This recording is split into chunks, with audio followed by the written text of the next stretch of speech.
കുടിവെള്ള പ്ലാന്റ് വരുന്നതും കാത്ത് വൈക്കം അയ്യരുകുളങ്ങരയിലെ വാട്ടർ അതോറിറ്റി വക സ്ഥലത്ത് ഈ ബോർഡ് ഇങ്ങനെ നിൽക്കാൻ തുടങ്ങിയിട്ട് കാലമേറെയായി. എന്നാൽ അമൃത് പദ്ധതിയിൽ വൈക്കത്തേക്ക് കുടിവെള്ളത്തിനായുള്ള പ്ലാന്റ് വെള്ളൂരിൽ സ്ഥാപിക്കാനാണ് നീക്കം. ഇതിനെതിരെയാണ് വൈക്കം നഗരസഭ രംഗത്ത് വന്നിരിക്കുന്നത്. അമൃത് പദ്ധതിയിൽ സ്ഥാപിക്കുന്ന 20 MLT ജലശുദ്ധീകരണ പ്ലാന്റ് അയ്യരുകുളങ്ങരയിൽ സ്ഥാപിക്കണമെന്നും വൈക്കം MLAയും പഞ്ചായത്ത് ഭരണസമിതികളും ഇത് സർക്കാരിനോട് ഉന്നയിക്കണമെന്നുമാണ് വൈക്കം നഗരസഭയുടെ ആവശ്യം.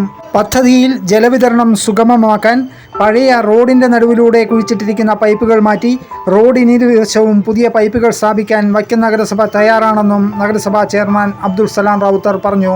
അത് എബവ് ആയിട്ടാണ് വന്നിരിക്കുന്നത്.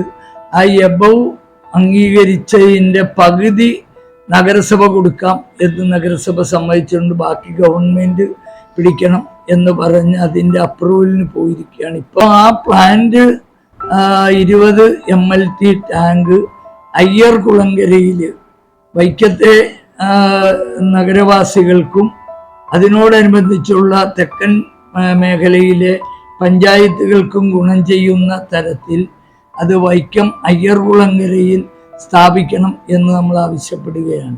വൈക്കത്തിനു വേണ്ടി വെള്ളൂരിൽ സ്ഥാപിച്ച പ്ലാന്റിൽ നിന്ന് നിലവിൽ സമീപ പഞ്ചായത്തുകളിലേക്കാണ് ഭൂരിഭാഗവും വെള്ളവും നൽകുന്നത്. ഇതിനിടെയാണ് പമ്പിങ്ങിലെ തകരാറും വൈദ്യുതി മുടക്കവും ഉദ്യോഗസ്ഥ അനാസ്ഥയുമെല്ലാം വൈക്കത്തും സമീപ പഞ്ചായത്തുകളും കുടിവെള്ളം മുട്ടിക്കുന്ന സ്ഥിതി ഉണ്ടാക്കുന്നത്.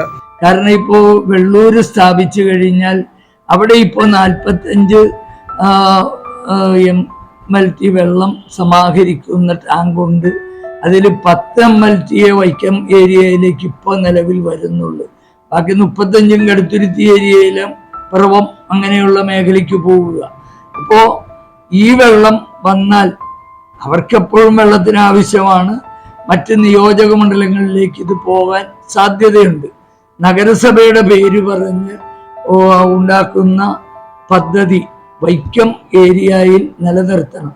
ഇപ്പോൾ വൈക്കം വാട്ടർ അതോറിറ്റിയെ സംബന്ധിച്ചിടത്തോളം ഇവിടെ പൊട്ടുന്ന പൈപ്പുകൾ നന്നാക്കുന്ന ജോലി മാത്രമേ ഇവിടുത്തെ AX മുതൽ കീഴോട്ടുള്ള ഉദ്യോഗസ്ഥർക്കുള്ളൂ. അതേസമയം ബാക്കി ഇതിൻ്റെ എല്ലാ നടപടികളും ചെയ്യുന്നത് കടുത്തുരുത്തിയും വെള്ളൂരുമാണ്.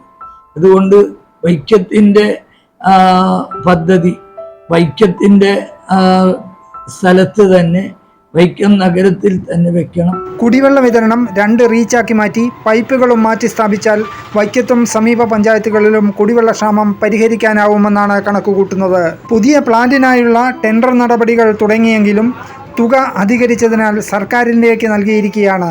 ഈ തുകയുടെ ഒരു ഭാഗം നഗരസഭ വഹിക്കുമെന്നും നഗരസഭാ ചെയർമാൻ അറിയിച്ചു. നിലവിലെ പ്ലാന്റിൻ്റെ ചുമതല വഹിക്കുന്ന കടുത്തുരുത്തി ജലവിതരണ വകുപ്പ് ഡിവിഷന്റെ കീഴിൽ പുതിയ പ്ലാന്റ് സ്ഥാപിച്ചു കഴിഞ്ഞാൽ വൈക്കം നഗരത്തിലേക്കും സമീപ പഞ്ചായത്തുകളിലേക്കുമുള്ള കുടിവെള്ളക്ഷാമം പരിഹരിക്കാൻ കഴിയില്ലെന്നാണ് വിലയിരുത്തൽ. കഴിഞ്ഞ ദിവസം വെള്ളൂരിലെ പ്ലാന്റ് സന്ദർശിച്ച വൈക്കം MLA K ബിനിമോനും ജനപ്രതിനിധികളുമടക്കം ഉദ്യോഗസ്ഥ അനാസ്ഥ മൂലം സ്റ്റാൻഡ് ബൈ മോട്ടോർ മാസങ്ങളായി നന്നാക്കാതെ കിടക്കുന്നത് നേരിട്ട് കണ്ടതാണ്.